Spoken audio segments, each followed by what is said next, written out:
나를 가리켜 맹세하노니 네가 이같이 행하여 네 아들 내 독자도 아끼지 아니하였은즉 내가 네게 큰 복을 주고 네 씨가 크게 번성하여 하늘의 별과 같고 바닷가의 모래와 같게 하리니 네 씨가 그 대적의 성문을 차지하리라. 또 네 씨로 말미암아 천하 만민이 복을 받으리니 이는 네가 나의 말을 준행하였음이니라 하셨다 하니라. 이 아브라함이 그의 종들에게로 돌아가서 함께 떠나 브엘세바에 이르러 거기 거주하였더라. 이후에 어떤 사람이 아브라함에게 알리어 이르기를 밀가가 당신의 형제 나홀에게 자녀를 낳았다 하였더라. 그의 맏아들은 우스요 우스의 형제는 부스와 아람의 아버지 그무엘과 게셋과 하수와 빌다스와 이들랍과 부두엘이라. 이 8사람은 아브라함의 형제 나홀의 아내 밀가의 소생이며 부두엘은 리브가를 낳았고 나홀의 종 르우마라 하는 자도 데바와 가함과 다하스와 마아가를 낳았더라. 아멘. 오늘 대적의 성문을 얻는 시, 대적의 성문을 얻는 시라는 제목으로 하나님 말씀 함께 나누도록 합니다. 지난 시간에 저와 여러분이 우리를 위해서 우리를 구원하시기 위해서 친히 십자가에서 자기 몸을 자르신, 그쵸? 이 땅에 오셔서 자기 몸을 자르신 예수 그리스도에 대해서 배웠어요. 우리는 그 제목을 끊어지는 하나님이라고 했죠. 하나님 자신이 자기 몸을 끊으셔서 우리를 그 언약의 증거로 살리신다는 거예요. 따라서 여러분, 아브라함에게 주셨던 그 횃불 언약이 있죠. 그쵸? 그리고 할례 언약이 있죠. 이것을 통해 누가 탄생했어요? 약속의 시인 이삭이 탄생하는 것 아니에요. 그쵸? 그러니까 이 이삭은 세상 죄를 지고 가시는 예수 그리스도의 모형이 되죠. 또 한 가지는 그 이삭이 저와 여러분, 예수 그리스도의 희생을 통해서 살아난 교회의 모형도 된다고 제가 말씀을 드렸어요. 그쵸? 이 두 가지 사실을 기억하면서 이 말씀을 여러분이 따라와야 되는 거예요. 여러분, 그리고 저와 여러분도 이제 이삭과 같이 예수 그리스도 안에서 죽고 다시 살아나야 돼요. 이게 중요해요. 예수님이 그렇게 하셨다더라가 아니라 이것이 저와 여러분의 삶에 경험돼야 된다는 거예요. 그렇죠? 여러분, 이런 경험이 있나요? 이런 고백이 있습니까? 우리가 어떻게 해야 그 언약의 말씀대로 예수 그리스도 안에서 죽고 살게 될까요? 우리가 어떻게 해야? 질문이 잘못됐죠. 그렇죠? 왜 잘못됐어요? 우리가 어떻게 해서 되는 게 아니니까요. 어떻게 해서 되는 게 아니에요. 뭐예요 그러면? 하나님의 열심에 의해서 되는 거예요. 하나님이 그 씨를 심어주셔야 돼요. 그 언약을. 그리고 그 언약이 우리 가슴팍에 심겨지면 그게 자라나 열매 맺게 되는 것이 하나님 나라예요. 이게 천국이죠. 그렇죠? 그러니까 저와 여러분이 만들어낼 수 있는 어떤 파라다이스가 아니에요. 근데 세상 사람들은 자기들의 노력과 열심을 통해 세상의 천국을 이루려고 해요. 그쵸? 이게 인본주의적 세상인 거예요. 하나님과 상관없는 천국, 사람들의 유토피아, 그쵸? 그들이 모여 살고 자기들의 이름을 내고 세상에서 어떤 도움이 없이도 우리가 우리 문화와 또 예술과 어떤 문명을 발달시키고 번영시켜서 이 땅의 유토피아 낙원을 만든다. 이게 인본주의의 모토잖아요. 그쵸? 네, 그거는 하나님과 전혀 상관이 없고 천국과도 상관이 없는 거예요. 그렇게 이해를 하시고 오늘 말씀을 들어봅시다. 그렇다면 사실 지난 시간에 이 말씀을 다루었잖아요. 근데 오늘은 이제 말씀을 세부적으로 보려고 하는데 여기 중요한 단어가 있어요. 시예요. 시. 그쵸? 이 언약의 시, 약속을 이루기 위해 대적의 성문을 얻기 위해 하나님이 심으시는 그 씨가 뭐냐? 이걸 배우자는 거예요. 오늘 본문에 시라고 되어져 있는 단어, 지난번에 제가 히브리어로 뭐라고 했어요? 째라라고 했죠. 자주 제가 이야기를 하잖아요. 중요한 단어이기 때문에 이야기를 하는 거니까 그럼 여러분도 알아야 돼요. 째라는 단수고 히브리어로 남성 단수 명사예요. 시라는 뜻이 되죠. 하나의 시라는 거예요. 단수니까 그죠? 시, 그 시, 하나의 시 이렇게 번역을 할 수가 있겠죠. 그 시가 심겨져야 여러분 비로소 그게 자라 하나님 나라가 된다는 얘기예요. 쉬운데 여러분 그런데 불구하고 이 말씀을 배워야 되는 이유는 여러분들이 이 시에 대해서 한 번도 이렇게 생각해 본 적도 없고 그것이 어떤 메커니즘으로 우리 안에서 구원으로 작용하는지에 대해서 이런 것들을 들어본 적이 없죠. 그쵸? 근데 이단들은 시 얘기를 많이 하거든요. 아세요? 이 신천지나 이런 데서 다 시 얘기를 해요. 그 시를 통해서 어떻게 구원이 되고 이런 얘기 하거든요. 근데 그들이 뭔 얘기를 하는지 저는 잘 몰라요. 중요한 건 뭐냐면 성경이 그 시를 뭐라고 얘기하느냐 이걸 분명히 알고 있으면 그들이 하는 주장에 넘어가지 않겠죠. 우리 걸 제대로 알면 되잖아요. 그렇죠? 그렇게 생각을 해보자는 거예요. 여러분 이 씨라는 째라라는 단어가 히브리어에 명사인데 명사는 뭐예요? 이름이죠. 시라는 이름을 가진 동사는 뭐예요? 어떤 그 활동을 나타내는 게 동사잖아요. 그렇죠? 어디서 왔냐면 자라라는 이름이 비슷하죠. 동사에서 왔어요. 제가 이걸 설명하는 이유는 어근이 자라라는 거예요. 원 그 뿌리가. 그래서 이 자라라는 동사 뜻이 뭐냐면 들어보세요. 씨를 뿌리다라는 동사예요. 동사가 먼저 있었고 거기서 명사가 왔다는 거예요. 왜 그럴까 저 생각을 해봤거든요. 저는 이 언어 체계를 잘 몰라요. 히브리 언어 체계를 제대로 알 수가 없어요. 그런데 제가 생각하는 건 뭐냐면 그 씨 뿌리는 행위가 있어서 씨가 왔다 이렇게 생각이 되는 거예요. 그러니까 이렇게 단어가 거기서 파생이 되지 않았을까. 이거 제 억지죠. 네, 한 가지 생각해 볼 수 있는 게 뭐냐면 씨를 뿌리는 행위를 통해서 뿌려진 게 뭐예요? 씨죠. 예, 이 씨를 제가 그래서 이 단어의 뜻을 사전에서 찾아보니까 국어 사전 아니에요. 히브리어 사전이에요. 찾아보니까 첫 번째 뜻이 뭐냐면 씨 뿌리는 시기, 파종 시기를 나타내요. 두 번째 뜻은 뭐냐면 뿌려진 것 또는 뿌려진 것이 나타내는 산물, 얻어지는 것을 나타내요. 이해되죠? 세 번째는 뭐냐면 남자의 정액을 얘기해요. 씨라고 얘기하잖아요. 그렇죠? 네. 그리고 네 번째는 뭐냐면 약속받은 계통의 후손, 그 자손을 씨라고 해요. 오늘 제가 나누려고 하는 씨는 몇 번째 뜻과 같을까요? 네, 맞춰야죠. 이 정도는. 네 번째 뜻. 약속받은 그 계통의 자손, 그 후손을 나타내는 씨를 얘기를 하는 거예요. 그걸 가지고 오늘 말씀을 주목해 보려고 해요. 자, 봅시다. 17절에 이 씨에 대한 내용이 어떻게 표현되어 있어요? 같이 읽어봅시다. 17절, 18절. 시작. 내가 네게 큰 복을 주고 내 씨가 크게 번성하여 하늘의 별과 같고 바닷가의 모래와 같게 하리니 또 내 씨가 그 대적의 성문을 차지하리라. 또 내 씨로 말미암아 천하 만민이 복을 받으리니 이는 네가 나의 말을 준행하였음이라 하셨다 하니라. 아멘. 이 씨라는 거 지금 누가 누구한테 얘기하시는 거예요? 네 씨가 누가 하시는 거예요? 하나님이 하시는 말씀이죠. 누구에게? 아브라함에게. 그럼 아브라함은 그 씨를 누구로 인식했을까요? 자기에게 약속의 아들로 주신 이삭으로 인식했겠죠. 아브라함 자신은. 그죠? 우리가 이걸 이삭이라고 알아요. 배웠잖아요. 지금까지. 그런데 왜 이게 이삭이 되는가? 그리고 이삭은 그 씨의 원형인가 아니면 그 씨가 가리키는 어떤 대상이 있는 모형인가 이 얘기를 보려고 하는 거예요. 그러면 그 씨에 대한 이야기가 좀 정리가 되겠죠. 제가 째라라는 단어를 좀 이제 이야기를 해드리려고 해요. 영어로는 씨가 뭐예요? 시드죠. 시드. 그쵸? 맞잖아요. 시드. 그쵸? 근데 우리말하고 너무 비슷하지 않아요? 영어랑? 시드, 씨. 그쵸? 같이 이렇게 만들었나? 외우기가 쉬워요. 어쨌든 우리 문화권에서 씨 하면 어떤 뜻으로 쓰입니까? 저는요 광산 김씨예요. 양반 집안이죠. 네, 별거 아니에요. 광산 김씨 수사공파 36대 손인가 그래요. 제가 이거 뭐 뼈대 있는 집안들은 다 이걸 외워요. 중요한 건 뭐냐면 이 광산 김씨라는 게 뭐예요? 광산이라는 본이 있고 그리고 김씨들이 이렇게 씨족 안에서 제가 나온 거예요. 그러니까 그 씨 안에 내가 있었다는 거잖아요. 제가. 그래서 그 후손으로 왔다 이런 이야기죠. 쉽게 이해하자면 그 씨가 그 씨의 어떤 이야기라는 거죠. 마찬가지예요. 창세기에서 물론 나달의 곡식 씨앗을 얘기하지만 그 씨를 얘기할 때 곡식을 가지고 얘기하는 게 아니라는 거예요. 뭐예요? 하나님이 언약의 후손으로 주시는 씨, 그 씨를 얘기하는 거니까 같은 일맥상통하는 얘기가 아닙니까? 그렇죠? 그럼 그 씨에 대한 약속이 처음 여러분이 본 게 어디 있어요? 창세기 3장 15절에 여러분 원시복음이라고 알려진 그 복음에 있지 않아요? 뭐예요 그게? 한번 찾아봅시다. 창세기 3장 15절 말씀 보면 여기 보세요.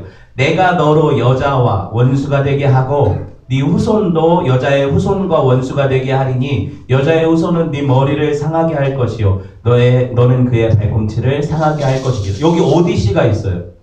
후손이 같은 단어예요. 째라라고요.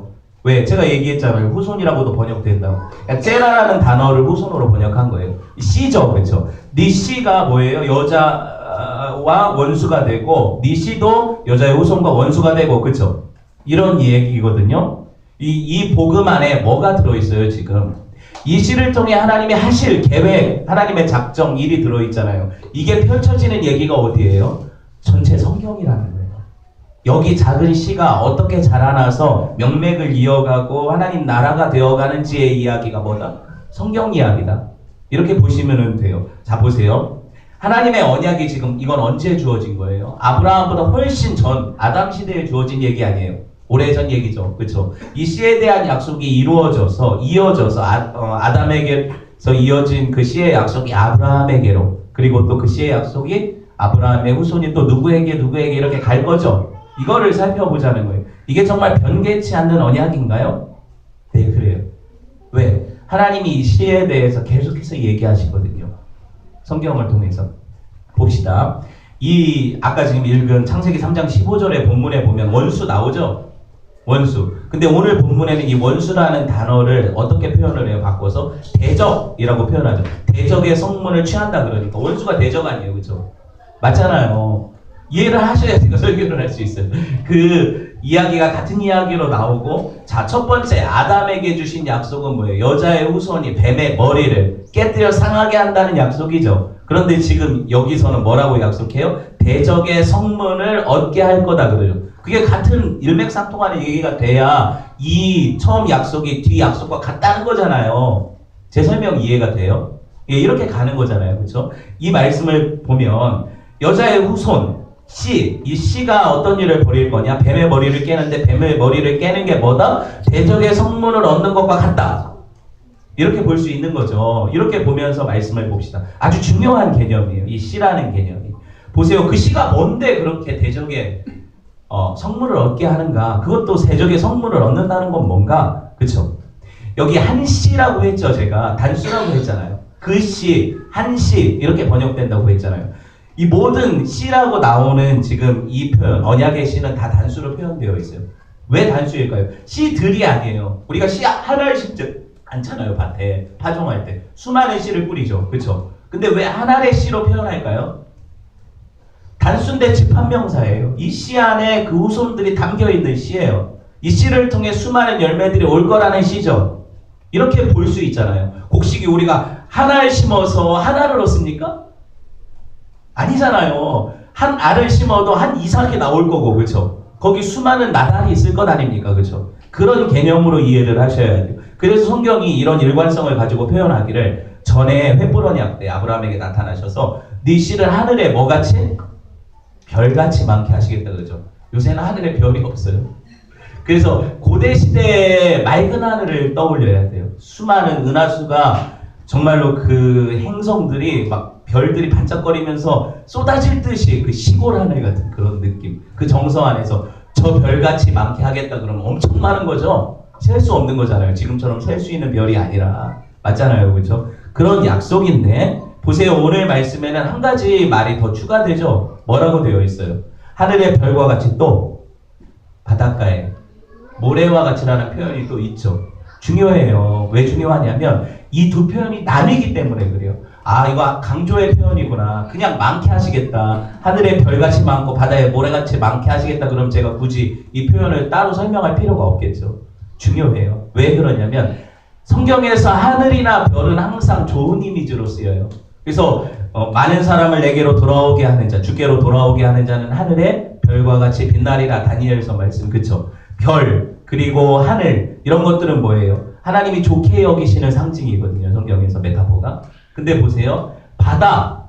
제가 나쁘다고 했죠. 바다는 뭐예요? 흑암의 세력들이 쫓겨나 거하는 그 귀신들의 처소. 사탄의 그 짐승들이 사는 그런 악한 흑암의 세력들에 거하는 처소 바다라고 했잖아요. 그렇죠? 그래서 예수님이 오셔서 바다를 잠잠케 하시죠. 이런 이미지가 있기 때문에 그래요. 근데 왜 바다에 모래로 표현을 해요? 모래는 또 뭐예요? 네 집을 반석에 져라. 모래에 지은 집은 창수가 나서 물이 밀려오면 다 무너진다 그러죠. 그럼 모래 좋은 이미지예요? 나쁜 이미지예요? 나쁜 이미지죠. 맞죠? 왜 이야기를 합니까? 아브라함이 지금 아들이 하나 있는 게 아니거든요. 할례 언약을 주실 당시에는 아브라함 자식이 없었어요. 아시겠어요? 할례 언약 받고 하갈 취해서 이스마엘 낳잖아요. 그러고 이삭 낳잖아요. 그렇죠? 하나님은 한 자손 이삭을 얘기하셨는데 아브라함은 지능력으로 그 약속을 이룰 거라고 이스마엘 낳은 거니까 그 아들은 계수해 두지 않은 약속이 첫 번째 약속이죠. 근데 두 번째 언약은 뭐 이미 낳았어요. 이스마엘도 낳고 이삭도 낳단 말이죠. 그렇죠? 그러니까 이 두 민족이 아브라함에게서 낳는데 어떻게 될 거예요? 한 씨는 언약의 씨고 한 씨는 언약 밖의 씨죠. 그렇죠? 이스마엘은 언약 밖이시잖아요. 그러니까 얘는 바다의 모래같이 번성할 거예요. 분명히 이스마엘에게도 창세기 말씀에 보면 그 브엘세바에서 약속을 주시잖아요. 네 자손을 큰 민족을 이루고 번성하게 할 거라고. 그렇죠? 근데 그 번성은 어떤 번영이라고 했어요, 제가. 세상에서 잘 되고 사람들이 늘어난다고 해서 그게 축복이 아니라고 설명했잖아요. 그렇죠? 그게 뭐예요? 바닷가에 모래같이 번성하는 거예요. 그건 뭐예요? 하나님 백성들의 대적으로 사는 인생들이죠. 반대는 뭐예요? 하늘에 별같이 많아지는 하나님의 백성들의 이미지죠. 이 둘은 예수님 오시는 세상 끝날까지 계속 같이 가는 거예요. 근데 신기한 건 뭐냐면 그게 다 누구한테 나왔어요? 한 아버지 아브라함에게서 나오잖아요. 아브라함이 난 씨 아닙니까? 이삭이나 이스마엘이나 그렇잖아요. 그렇죠? 무슨 얘기예요 이게? 꼭 육적 이스마엘의 후손들은 다 지옥 가고 버려지고 꼭 육적 아브라함의 후손 그 이삭의 자손들은 다 천국 간다 이 얘기 아니란 얘기예요. 성경이 왜 한 아버지에게서 이게 낫다고 얘기를 하는 걸까요? 저와 여러분이 태어날 때 이삭으로 태어나요? 이스마엘로 태어나요? 제가 질문하는 거예요. 맞춰보세요. 이스마엘로 태어나요. 왜 그렇습니까? 저와 여러분이 처음 태어날 때부터 예수 그리스도를 믿어 구원에 이른 하나님의 백성으로 태어납니까? 아니잖아요. 그렇죠? 그럼 뭐예요? 네 죄와 허물로 죽었던 너희로 태어나죠. 그럼 뭐예요? 이스마엘의 후손으로 태어난다는 거 이 땅에 올 때. 우리는 바다의 모래 같은 인생들이에요. 그런데 하나님이 그것을 어떻게 바꾸세요? 하늘의 별로 바꾸시는 거예요. 그러니까 여러분 이게 중요해요. 어떤 사람을 볼 때 저 사람은 불신자, 신자, 저 사람은 택함 받은 사람, 안 택함 이런 건 우리 판단이 아니에요. 하나님이 하시는 일이죠. 그렇죠? 우리는 그들을 바라볼 때 어떻게 바라보면 돼요? 하나님의 언약의 씨가 그 안에 심겨지면 저도 천국이 되고 저도 하나님 백성이 되고 이렇게 믿음으로 전도하는 것 아닙니까? 그렇죠? 제가 말씀드리는 이해가 돼요, 지금? 네. 이렇게 가는 거예요. 하나님은 언제나 이 땅 가운데 이삭의 후손과 이스마엘의 후손이 같이 나게 하시는데 저와 여러분 마음밭은 사실 이삭과 이스마엘의 전쟁터예요. 뭐 세상 사람들을 나눠서 어떤 사람은 이삭, 어떤 사람은 이스마엘이 아니라 여러분 한 사람 안에 뭐가 들어있어요? 이삭과 이스마엘이 들어있는 거예요. 예수 그리스도를 영접한 이후에 사람에게는 뭐가 생겨요? 이삭의 씨가 생긴 거잖아요. 한쪽에는 이미 내가 가지고 있던 이스마엘의 씨가 있죠. 이 마음밭이 뭘 하겠어요? 십자군 전쟁처럼 전쟁을 할 것 아닙니까? 계속. 이스마엘의 씨가 대적의 성문을 차지할 거냐? 이삭의 씨가 대적의 성문을 차지할 거냐? 이 싸움이 저와 여러분이 살아가는 인생 가운데 펼쳐지는 성도들의 성화의 과정 가운데 있다는 거예요. 이 싸움이 여러분 영적 전쟁이고 이것이 끝까지 가는 거예요. 그래서 여러분 안에 내가 예수 그리스도를 믿는 이삭의 후예라고 자부하다가도 어떻게 넘어져요? 이스마엘이 나를 지배할 때가 있지요. 이걸 경험하잖아요. 그러니까 여러분 어떤 사람은 이스마엘, 어떤 사람은 이삭이라고 보는 게 아니에요. 성경이 왜 할아버지로부터 이 둘이 낫다고 얘기할까? 이걸 유념해서 봐야 돼요. 우리 안에 다 있는 상태라는 거예요. 보세요. 그럼에도 불구하고 하나님 말씀의 약속은 뭐예요? 누가 누구를 이겨요? 네 씨, 즉 이삭의 씨가 누구의 씨? 이스마엘의 씨를 어떻게 해요? 이긴다는 거잖아요. 그 대적의 성문을 차지하게 한다. 결국에 이렇게 만들 것이다. 이게 복음이라는 거죠. 내가 하는 거예요? 내 안에 들어오신 성령이 하시는 일이에요. 이 싸움을 계속 싸우게 하는 기름 부으심과 이 싸움을 하게 하는 모든 능력의 근원이 누구예요? 하나님이세요. 그래서 제가 여러분에게 우리 노력으로 성화할 수 없다고 얘기하는 거예요. 진짜 한 500년을 살자는데 웬 성화야. 우리는 스스로 성화를 아무리 성화를 내도 성화를 할 수가 없어요. 하나님께서 내 안에서 성화를 이루셔야 돼요. 이거를 고백하는 자가 성도죠. 그래요. 그 약속의 씨가 들어오면 씨는요 어떻게 돼요? 심겨지면 자라게 되어 있어요. 싹트게 되어 있어요. 아 죽은 것 같은데 그 겨울에 차가운 얼음으로 얼렸던 언 땅을 깨고 씨가 솟아나는 걸 보세요. 그 연한 순이 그 파릇파릇한 게 어떻게 그 언 땅을 깨고 나오냐고요. 왜? 생명이 있기 때문이죠. 맞죠? 하나님이 심으신 씨는 생명이 있어요. 여러분 굳은 마음을 깨고 나오실 수 있어요. 이거를 이해를 하셔야 복음의 그 진리를 알 수가 있어요. 하나님이 하신다는 거예요. 우리는 마치 내 마음 안에 심겨진 씨가 이제나 저제나 자랄까? 이게 진짜 심겨진 건 맞나? 내 자신의 모습을 보면 이 씨가 썩었다. 이렇게 생각할 수 있는 게 우리 인생이거든요. 살면서. 근데 여러분, 하나님의 나라는 그분이 심으시고 그분이 자라게 하시고, 그쵸? 그분이 열매 맺게 하시는 거니까. 저와 여러분, 이걸 믿으면 돼요. 우리가 할 일이 뭐예요? 하나님을 믿는 거죠. 하나님 믿는 거예요. 그분이 하신다. 아니, 못 하실 것 같아. 아니야, 하나님 하셔. 아니, 못 하시는 것 같아. 하나님이 하셔. 믿음이에요. 그쵸? 이 싸움이 저와 여러분 안에 있는 거예요. 매일매일이죠. 매일매일이에요. 이거 좀 더 깊이 생각해 봅시다. 니시가 대적의 성문을 얻는다 그러니까 뭐 문짝만 떼어가요? 그런 거 아니잖아요. 문자적으로 성경을 보면 이단들이 이렇게 보거든요. 그 성문을 떼어서 얻는다 그러니까. 이거 말도 안 되는 얘기죠. 그럼 이건 뭐예요? 은유적인 메타포잖아요. 고대 시대의 전쟁에서 성을 쳐 들어가려면 사다리로 타고 올라가거나, 근데 뜨거운 물 붓고 돌로 던지고 그러니까 못 올라가죠. 그래서 밑에서 뭐예요? 공성전을 할 때 큰 그 쇠기둥 같은 걸로 문을 갖다가 그냥 쳐 부수잖아요. 그게 뭐예요? 성문. 그 빗장이 열리고 깨지면 어떻게 돼요? 함나게 되죠, 성이. 들어가서. 성문을 얻는다는, 그 성을 얻는다는 거잖아요. 함락시킨다는 거예요. 그런데 우리가 가진 성이 뭐예요 도대체? 김씨예요? 이제 헷갈리죠? 그런 성, 깃을, 그건 우리 안에 없어요. 그렇죠? 그럼 이 성은 뭘 비유할까요? 여러분 마음을 비유하는 거예요. 여러분 영혼을 비유하는 거예요. 아시겠어요? 누가 얻을까요? 이 성을? 한번 생각해 봅시다.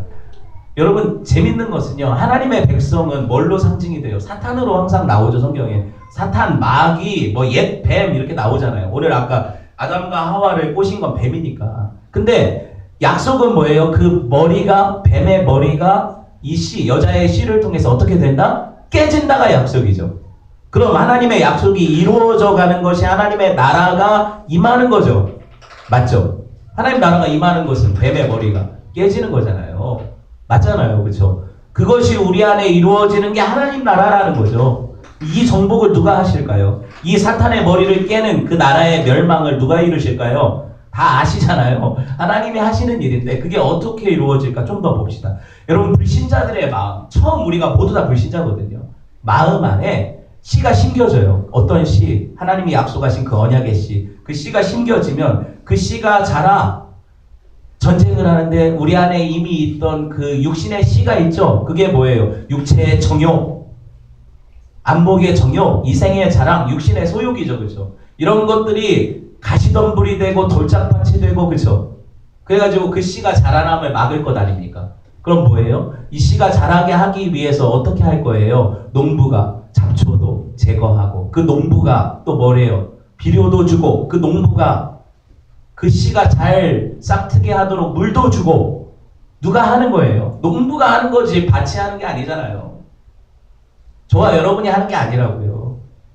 아이고 이 밭이, 야 내가 오늘 갈아볼까 나를?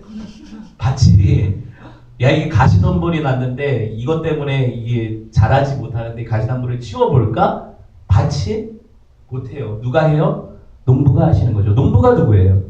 씨 뿌리는 자죠. 씨 뿌리는 자가 누구세요? 하나님이죠. 하나님이 씨 뿌리는 자의 비유에서 보여주신 게 이거거든요. 아시겠어요? 누가 하신다? 하나님이 다 하신다는 얘기예요. 여러분 그래서 저는 그 씨가 결국에 어떻게 해요? 대적의 성문, 그 마음문을 열어젖히고 그걸 얻어낼 거예요. 이게 약속이니까. 이걸 믿는 사람을 크리스찬이라고 하는 거죠. 아니야, 나는 내 마음이 얼마나 더러운데 이걸 깨끗게 하실 수가 없어 라는 사람을 불신자라고 하는 거예요. 아시겠죠?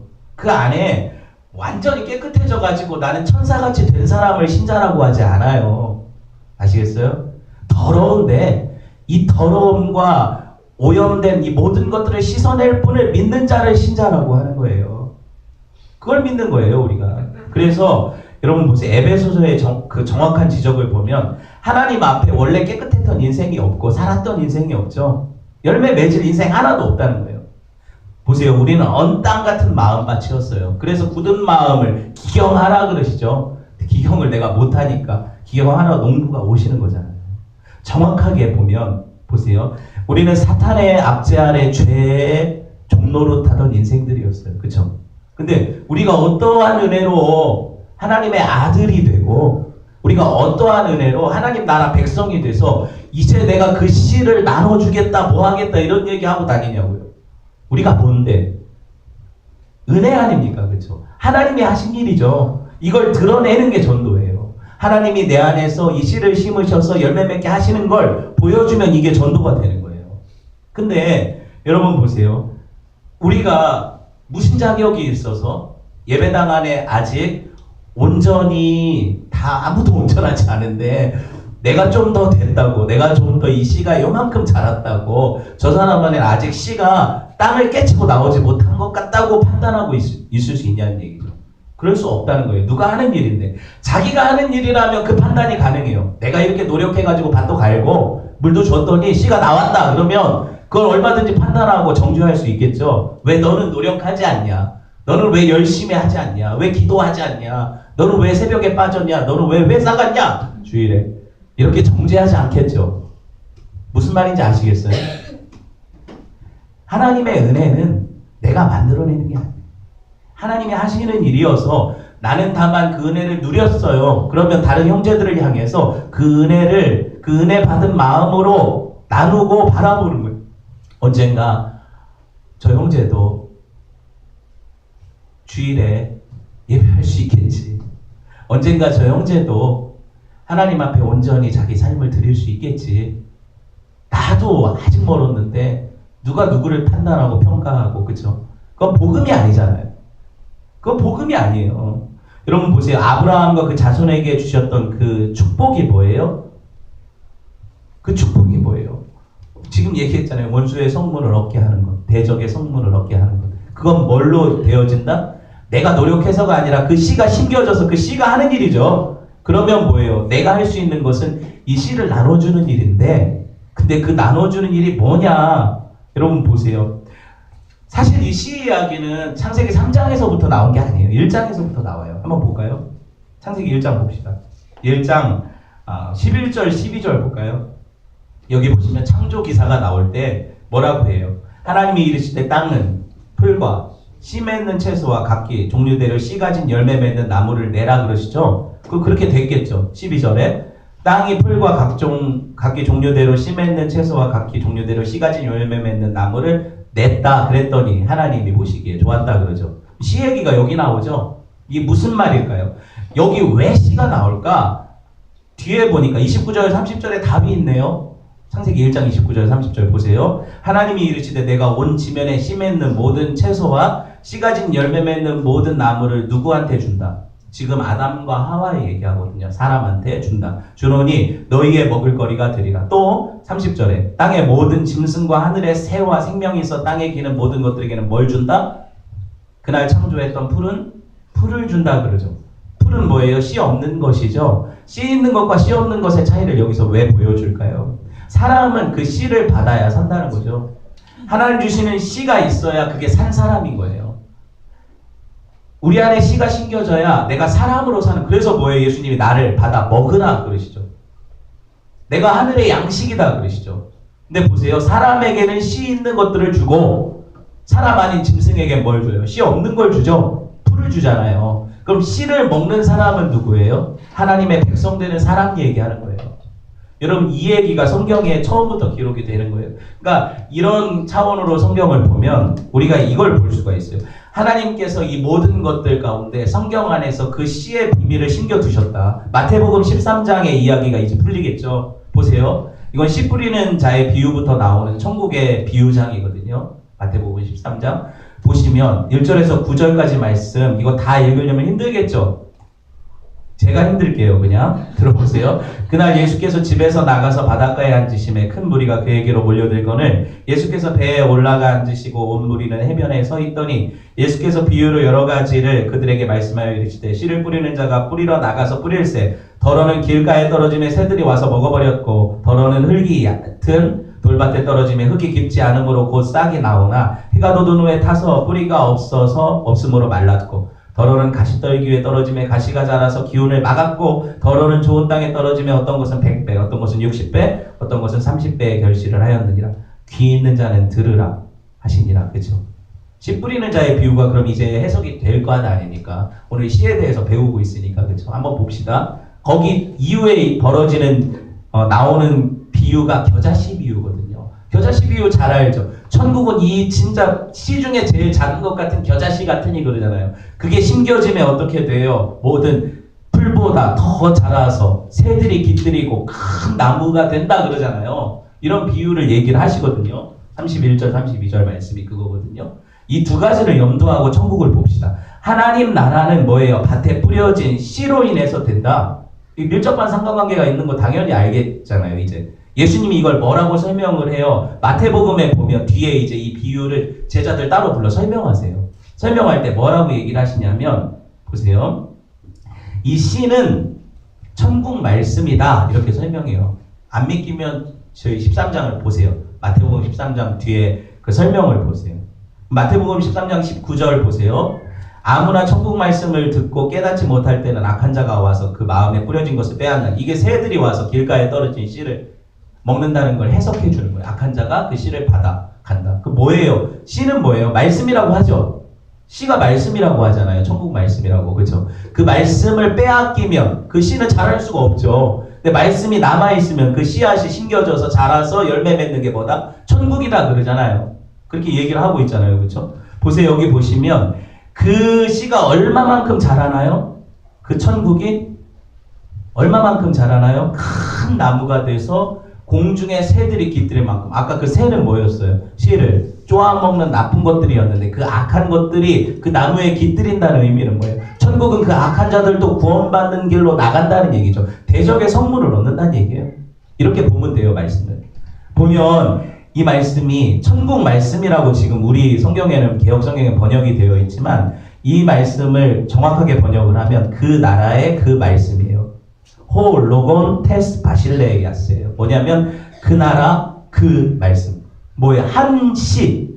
아까 째라라고 했잖아요. 단수로 표현을 하고 있잖아요. 그게 뭐냐? 그 나라 그 말씀이다. 그게 누구예요?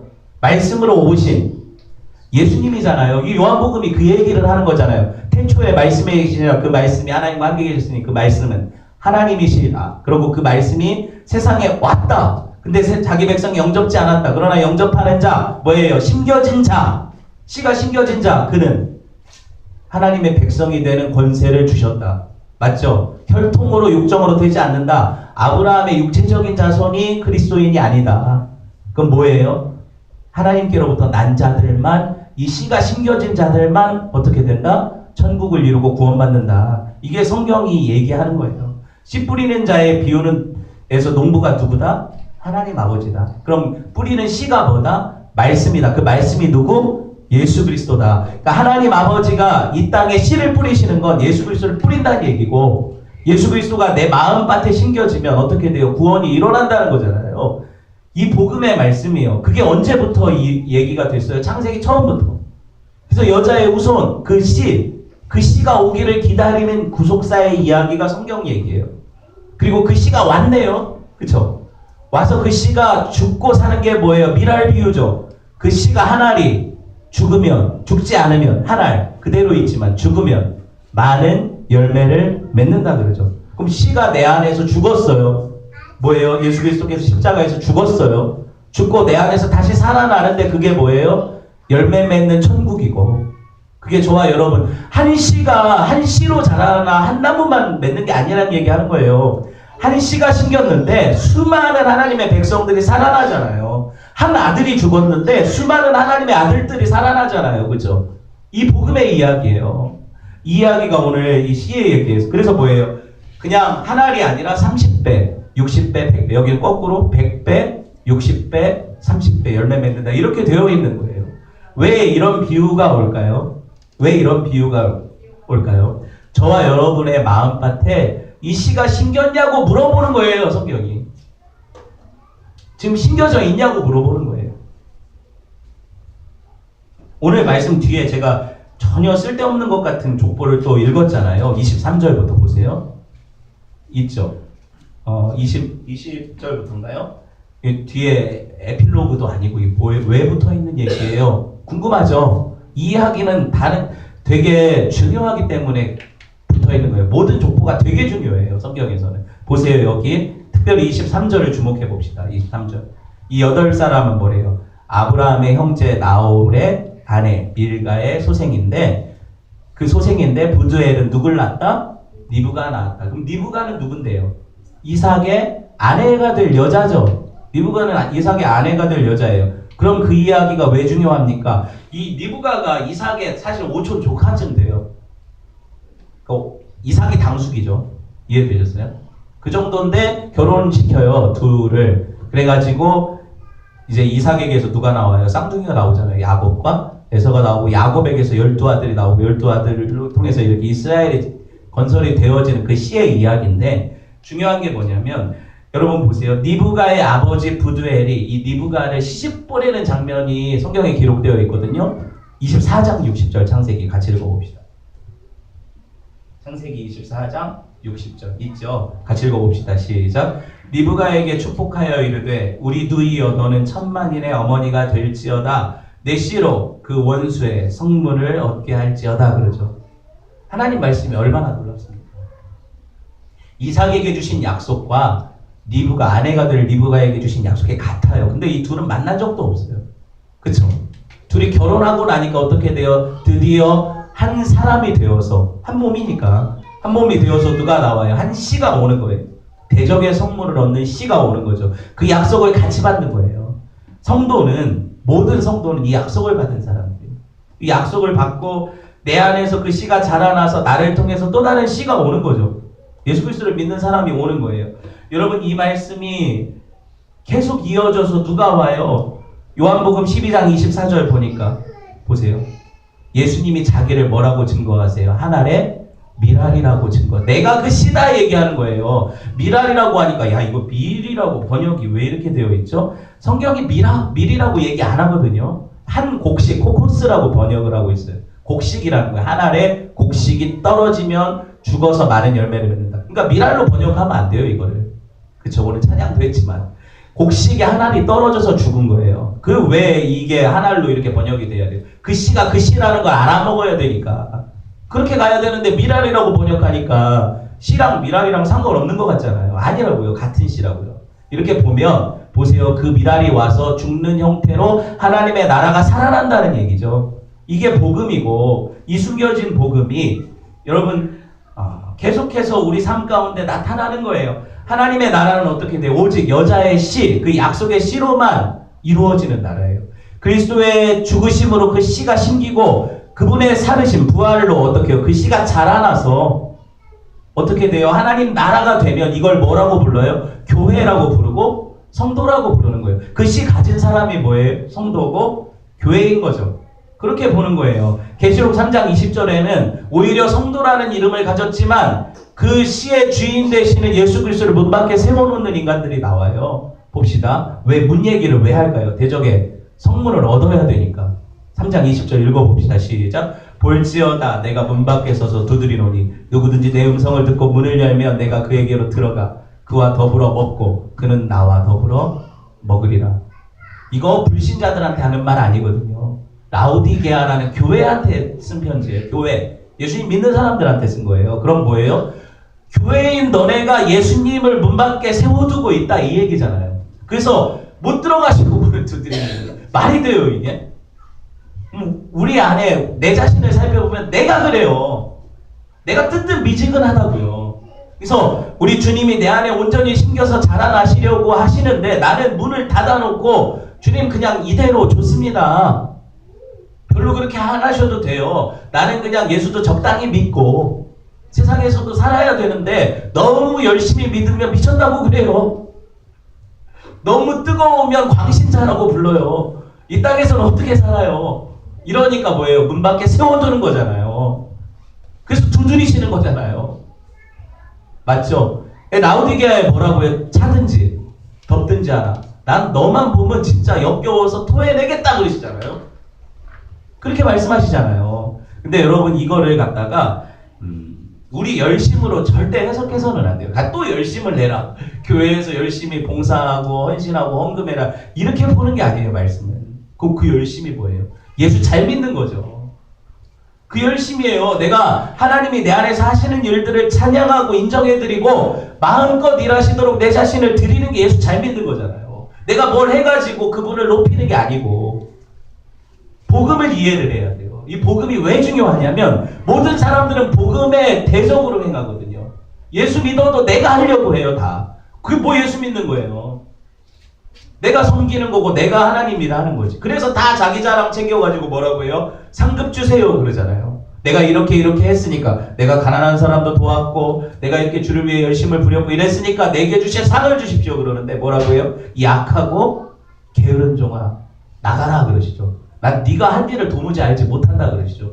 근데 어떤 종들은 하나님 앞에 가서 예수님이 그러시잖아요. 야, 내가 배고플 때 먹을 거 줬고 내가 목마를 때 네가 마시게 했고 막 그러니까 그 사람들이 뭐래? 아, 그거 다 기억하시네요? 뭐 이렇게 해요? 뭐라고 얘기를 해요? 내가 언제 주님이 주릴 때 먹을 것을 드렸습니까? 내가 언제 당신이 목마를 때 먹을 걸 마실 걸 드렸습니까? 그러잖아요. 지가 한 걸 기억 못하는 게 성도죠. 그래서 뭐라고 해요? 무익한 종이라고 하는 거잖아요. 무익한 종은 뭐예요? 아무런 가치가 없는 종. 내가 한 일이 하나도 드려지지 않는 종. 그래서 내가 그것을 자랑할 수 없는 종. 하나님이 하신 일만 찬양하는 종. 이게 성도예요. 그러니까 성경은 하나님이 성도를 만들어 가신다고 하죠. 절대 우리 안에서 이런 일이 안 벌어져요. 왜 안 벌어질까요? 나는 조금만 일만 해도 그걸 드러내고 싶거든요. 나는 왼손이 한 일을 오른손뿐만 아니라 왼발 오른발이 다 알았으면 좋겠거든요. 그게 우리잖아요. 근데 예수님 뭐예요? 왼손이 한 일을 오른손이 모르게 하라잖아요. 이게 사람이 할 일이냐고요. 하나님이 하시는 일이에요. 하나님이 가리시는 거예요. 야, 너는 그렇게 죽어야 돼. 넌 그렇게 썩어야 돼. 넌 그렇게 부인돼야 돼. 그래야 어떻게 돼? 십자가가 온전히 드러나는 거야. 하나님 영광이 드러나는 거야. 그게 천국이야. 그 천국이야 그게. 그래서 자기 행위, 수고, 노력 하나도 보태지 않아도 하나님이 다 하셨습니다 할 수 있는 고백. 이게 천국의 찬양이고, 그렇죠? 예수님이 죽으시고 하신 일이 뭐예요? 내 안에 씨를 심으시고 부활하시는 거잖아요. 그 일을 다 하나님이 하셨는데 내가 뭘 했다는 거예요? 이 편지 받은 데가 누구예요? 유대 율법주의가 살아있는 초대교회거든요. 걔네들은요 예수님도 믿었어요. 근데 뭐라고 해요? 율법도 지켜야 된다고 했죠. 할례도 해야 되고 너 짐승 피도 먹지 말고 뭐도 하지 말고 절기도 지키고 뭐 실컷 지키라고. 우리는 부활절도 안 하잖아요. 우리는 크리스마스도 안 지키고 절기 필요 없는 거예요. 그러니까 강하게 말하면 그렇다는 거예요. 강하게 말하면. 그런 것들이 하나님을 섬기는 율법 아니라고요. 뭐예요 그럼? 하나님을 믿는 거예요. 하나님 믿는 거예요. 그리고 하나님 당신이 하시겠다 그러는데 하나님이 하시겠다 그러는데 내가 좀 도울게요 하면 그게 불신앙이라고 하는 거죠. 왜? 99%를 하나님이 하시고 1%는 내가 채워야 될 거라고 생각하니까 그게 믿음 없는 거고 정말 믿음 없는 거고 그렇죠? 모든 사람들은 그걸 믿음 좋다고 칭찬하거든요. 교회가 그렇잖아요. 그렇게 열심을 부리는 사람들이 칭찬받고 인정받는 게 교회니까. 그래서 다 열심을 부리는데 그 열심은 누가 챙겨요? 자기 자랑으로 챙겨서 자기가 하나님보다 영광받고 아이고 이런 귀한 집사님 이런 귀한 장로님 이렇게 받는 데가 교회니까 그 사람들이 그렇게 하나님 두려운 줄 모르고 고개가 뻣뻣해지는 거예요. 고개가 뻣뻣한 목이 곧은 짐승은 뭐예요? 뱀이죠. 목이 곧은 짐승이 뱀이잖아요. 맞죠? 그럼 뱀이 어떻게 해요? 예수님의 뒤꿈치를 물잖아요. 근데 우리 주님은 그 뱀 대가리를 밟아버리시는 거잖아요. 대적의 성물을 얻는 거예요. 하나님이 하시는 일이죠. 말씀을 맺으려고 해요. 제가 이렇게 설교를 하면 사람들이 여러분들이 또 질문을 해요. 그럼 뭐 교회에서 우리가 뭘 해야 돼? 뭘 하지 말라고 계속 하는데 뭘 해야 돼요? 이러는데 여러분들 제가 이 설교를 할 때 여러분들이 분명히 알아야 되는 게 있어요. 여러분들이 하는 행위가 그럼 지금까지는 하나님 영광을 위한 것이 아니라 나 드러나려고 한 거네요. 그러니까 내가 지금까지 했던 걸 안 한다고 하는 거잖아요. 지금 찔리니까. 내가 했던 것이 율법적인 행위였다고 생각하니까 그 마음에 찔림이 있고 그걸 드러내려고 했으니까 지금부터 내가 뭘 해야 될지 모르겠다 그러는 거 아니에요. 여러분이 그렇지 않고 하나님을 위한 하나님 안에서 나오는 열심으로 일했다면 계속 하면 돼요. 그걸. 왜 못해요? 교회에서 그럼 밥은 누가 해요? 빨래는 누가 해요? 손은 누가 켜? 다 하나님이 하시는데 저와 여러분을 통해서 하신다. 이 고백이 진짜 드려지는 사람은요. 자기 자랑을 계속해서 부인해 가요. 그거 하시는 거야 하나님이 그렇게. 네. 말씀을 맺으려고 해요. 씨는 하나님이 약속하신 여자의 후손이죠. 예수 그리스도예요. 그 씨가 심겨지는 게 천국이에요. 그 천국이 자라나면 비로소 하나님 나라가 완성이 되고 그 백성의 정체성을 가지고 이 씨가 열매 맺는 나무가 돼서 열매 맺으면 어떻게 돼? 그 열매를 나눠줄 것 아닙니까? 씨를 나눠줄 거 아니에요. 열매 안에 씨 있잖아요. 복숭아 안에 씨가 커. 그죠? 이거 나눠주면 그 씨가 또 심기겠죠. 그게 전도잖아요. 그게 하나님 나라가 생육하고 번성해서 확장되는 거죠. 그런 은혜가 저와 여러분에게 있기를 주님의 이름으로 축원을 드립니다. 아멘. 같이 말씀 나누었는데요. 주신 말씀 가지고 각자 기도하도록